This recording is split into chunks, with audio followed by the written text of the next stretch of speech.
bicarakan topik yang seru, banyak orang tanya terus kepada kami, yaitu kenapa makanan tidak boleh dipanasin? Tahu nggak Pak, kalau makanan dipanasin kata orang akan menjadi racun. Apa benar begitu? Pasti ada teorinya di belakangnya. Ayo kita pelajarin ya. Seringkali kita kalau habis makan malam, makan siang, tidak habis, kita sayang. Kita biasanya masukin ke dalam kotak, dalam box, masukin, simpen di kulkas. Nanti udah sore hari, kita mau ulang makan lagi, kita hangetin lagi, kita panas lagi, kita makan. Nah seringkali secara rasa, mungkin kalau udah ditaruh di kulkas, makanan itu nggak berubah. But kuncinya, zatnya atau nutrisinya akan berubah kalau kita panasinnya salah atau makanannya salah panasin, itu akan menjadi racun. Racunnya nggak tanggung-tanggung. Karsinogen atau ibaratnya sel-sel yang rusak, zat-zat yang rusak itu menjadi racun. Racunnya bisa mengakibatkan kita makan kanker. Prinsipnya kita menjadi kanker makanannya. Loh, kok begitu hebat ya? Benar. Salah satu sampel yang kalau kita sering bilang, kita jangan makan barbecue beef atau barbecue sesuatu yang di barbecue sampai gosong hitam. Nah, yang namanya gosong hitam itu adalah selnya merusak. Sel merusak, membusuk. Kita makan, itu menjadi sel kanker buat kita.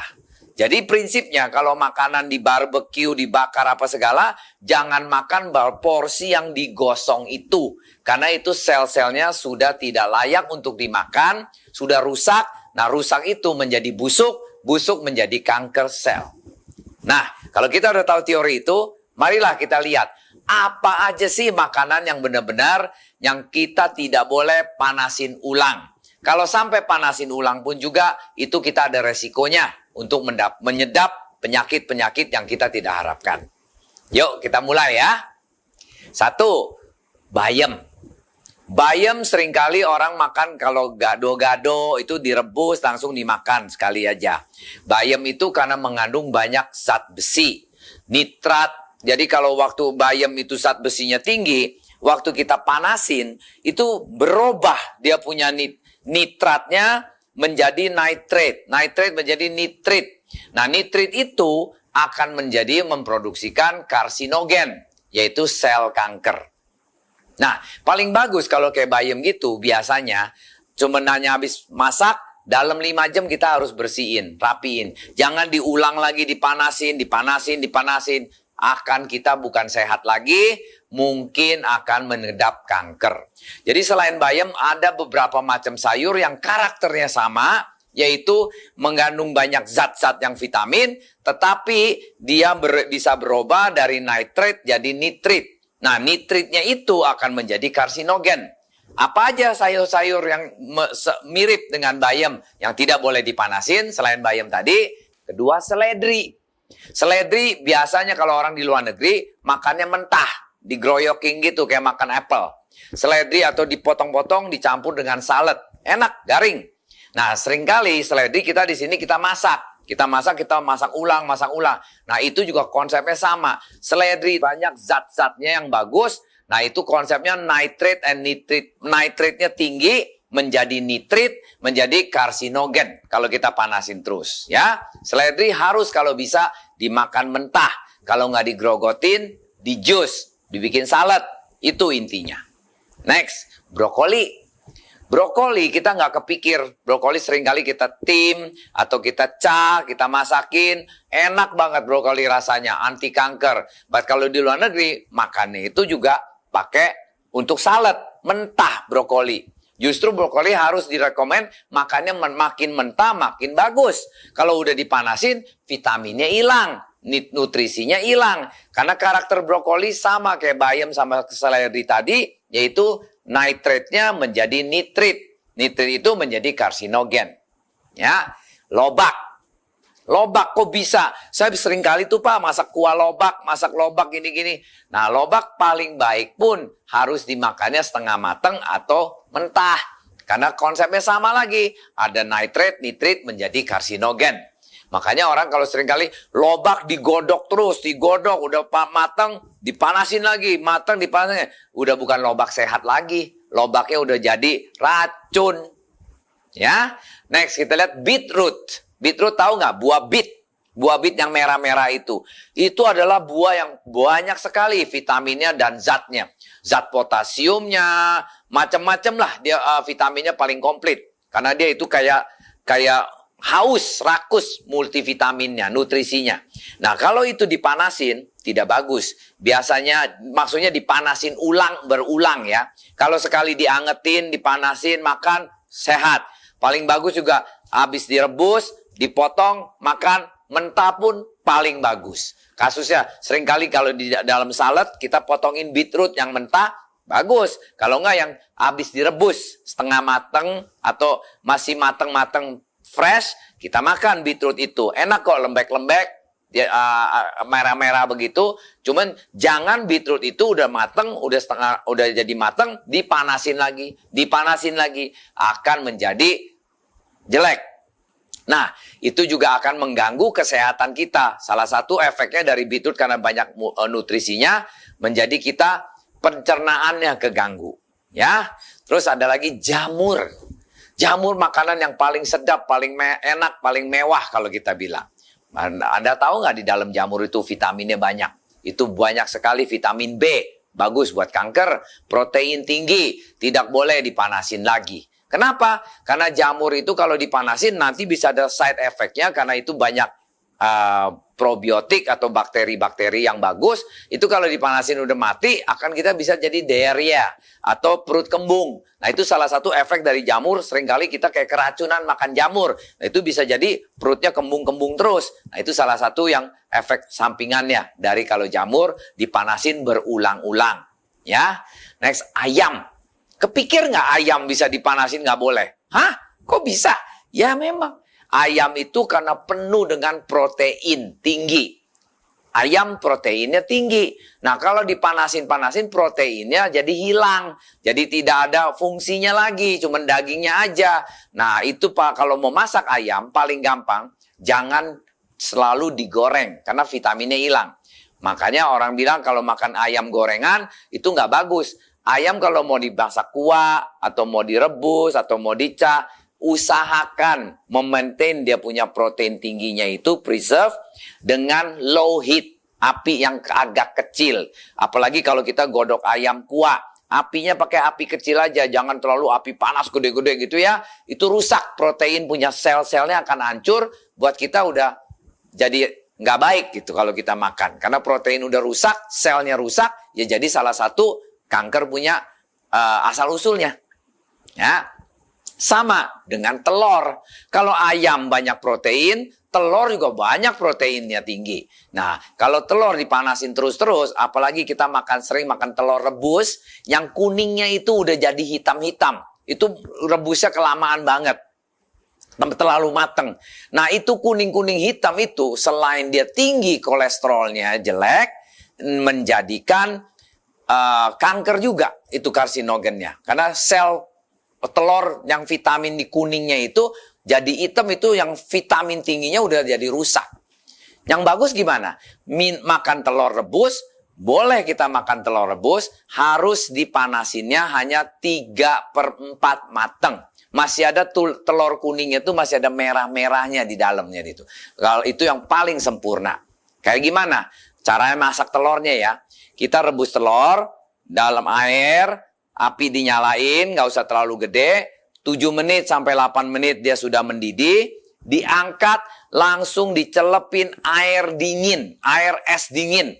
Jadi diangkat dari panas, langsung dicelepin di air es dingin. 2 menit, kemudian kita makan itu telur. Kita belek, kita pecahin, dalamnya masih setengah mateng atau 3/4 mateng. Nah, itu telur kalau kita makan, telur kuning dan putih kombinasi, itu akan menghasilkan nutrisi yang paling tinggi, kolesterol yang paling rendah.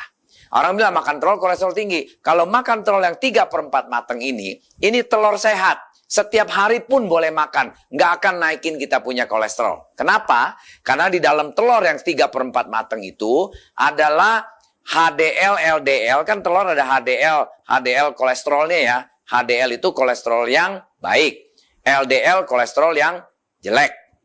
Kalau telur yang sudah terlalu mateng kuningnya, itu LDL-nya tinggi. Kalau telur yang masih 3/4 matang, dengan itu telur ada kandungan omega 3-nya, itu LDL-nya rendah, HDL-nya tinggi. Jadi yang bagusnya banyak. Berarti kita apa? Makan telur, kolesterolnya nggak tinggi. Kolesterolnya bagus untuk semacam kayak omega 3 untuk badan kita. Proteinnya tinggi. Nah, itu menjadi telur sehat. Ada research di Amerika. Ada orang umur 70 tahun, setiap hari makan 3 telur. Selama 6 bulan dia makan telur, dia tadinya kolesterolnya 420. Dengan dia makan telur setiap hari 3 telur loh. Ini memang lagi eksperimen ya. Dari University of Kansas kalau nggak salah. Nah, dia makan telur selama 6 bulan. Setiap minggu dicek darahnya sama profesor-profesor di eksperimen. Tahu apa yang terjadi? 6 bulan kemudian malah dia punya kolesterol dari 400-an turun menjadi tinggal 150. Lah, kok bisa? Nah, ternyata yang dia makan telur itu bukan telur putih tok. Telur putih dan kuning yang dimasak setengah matang sampai 3/4 matang. 1 hari 3 telur. Dan itu malah menurunkan kolesterol, menurunkan asam uratnya, menurunkan trigliseridanya. Itu hebat. Cuman kalau kita sekarang di posisi udah umur sekian, lebih bagus jangan kayak gila gitu makan 3 telur sehari. Makanlah 1 telur, atau telur masih komplit ya, putih dan kuningnya 3/4 matang, jangan terlalu matang. At the same time jangan dipanasin ulang, jangan digodok ulang. Telur itu sekali makan, prinsipnya seminggu 3 telur dah, 4 telur dah, putih kuning kombinasi selalu makan. Pasti sehat, tidak naikin kolesterol Anda. Ini saya berani ngomong begitu karena saya sendiri sudah praktekkan makan 3 telur seminggu sampai 4 telur seminggu. Putih kuning bersatu, cara masaknya 3/4 matang, atau kalau mau camu apapun, jangan sampai terlalu gosong. Prinsipnya gitu, kondisi 3/4 lah maksudnya ya. Nah, itu akan jadi sehat. Oke? Nah, kentang. Kentang itu mengandung vitamin B6, kalium, vitamin C juga tinggi. Nah, di kentang itu ada orang seringkali kentang sering direbus ulang, rebus ulang. Nah, itu juga nggak bagus. Kasusnya, kentang kayak gimana yang sering direbus ulang? Kalau kita makan siomay. Siomay itu kan udah matang, direbus lagi. Itu bisa mengeluarkan namanya, ada zat yang namanya Clostridium botulinum. Apa itu kata-kata? Yaitu keracunan serius. Jadi kalau kita makan yang racun-racun yang kentang yang dipanasin ulang-ulang begitu, lambat daya tubuh kita udah lemah, kita bisa keracunan serius, itu bisa muncur-muncur, bisa kayak orang keracunan makan lah, prinsipnya gitu. Jadi kentang itu semestinya penuh dengan gizi, penuh dengan zat bagus, cuman kalau kelamaan dipanasin terus, digodok-godok terus atau dipanas ulang, akan menjadi racun buat kita. Nah, terakhir, nasi. Loh, kok kita nasi nggak boleh panas ulang? Berat, kita tahu nggak? Nasi kalau udah habis kita makan, sisanya itu kita diemin, itu pasti dikeroyokin, namanya banyak spora di dalamnya. Nasi itu. Nah, dengan banyak spora kita pikir, oke, panasin lagi deh, supaya matiin sporanya. Itu salah, nggak bener. Karena spora itu nggak bisa dimatiin dengan panas ulang. Nasi dipanasin 2 kali, itu dia punya zat-zatnya akan menjadi racun juga buat kita. Malahnya orang bilang, kalau makan nasi, dipanasin ulang punya nasi, itu malah jadi kencing manis kita tinggi. Nah, kita nggak sadar tuh. Itu benar. Karena nasi punya vitamin, dia punya nutrisinya kan bagus. Banyak karbonya. Nah, karbo itu nggak boleh dipanas ulang, akan menjadi racun. Makanya ini hari kalau nasi gimana? Ya udah sekali makan paling bagus. Kalau sampai mau dipanasin ulang, lebih baik jangan. Jadi nasi itu habis kita sisa makan, kita tutupin aja di wadah yang tertutup. Supaya spora tidak masuk, tidak timbul. Nah, at the same time, nanti waktu kita mau makan, ya nasi yang sama itu kita makan ulang. Jangan dipanasin lagi. Nah, itu lebih aman. Kalau sampai perlu dipanasin, nasi yang sisa itu kita tim aja sebentar. Di dalam air uap yang ini, kita timin sebentar, 5 menit, 10 menit, langsung kita udah boleh makan. Jadi panasinnya skala tidak langsung, pakai tim aja gitu loh. Nah, itu yang benar. Nah, kalau kita terus nasi berhari-hari dipanas ulang, malah jadi penyakit, bukan sehat lagi. Ya, nah saya rasa konklusinya berarti kita ada 10 macam sayur dan makanan yang tidak direkomendkan untuk dipanasin ulang. Apabila dipanas ulang tidak benefit buat kita, badan kita malah menjadi sakit. Jadi paling aman ya harus makanan setiap kali makan yang mentah paling bagus. Kalau nggak bisa mentah, dimasak sekali tok. Dalam habis sekali makan, udah jangan dipanasin lagi, udah jangan disimpan lagi. Kalau sampai perlu disimpan, hanya boleh makin sekali lagi dipanasin, cuman dasarnya mesti ditim aja. Jangan dicah lagi atau digoreng lagi. Itu bahaya buat nutrisinya sendiri menjadi berubah, zat-zatnya itu menjadi racun buat badan kita. Sekian saya rasa cukup. Ini kurang lebih untuk kita pendidikan aja, tambah info-info aja. Apabila Anda suka video ini, ayo kasih banyak jempol kepada kami. Sekaligus juga klik subscribe di sini. Tambah lagi, kalau bisa di-share kepada teman-teman, paling bagus ya. Belajar bersama kami, sehat bersama kami. Good in, good out. Sampai jumpa. Dun dun dun dun dun. Dun dun dun dun dun dun dun dun dun dun dun. Dun dun dun dun.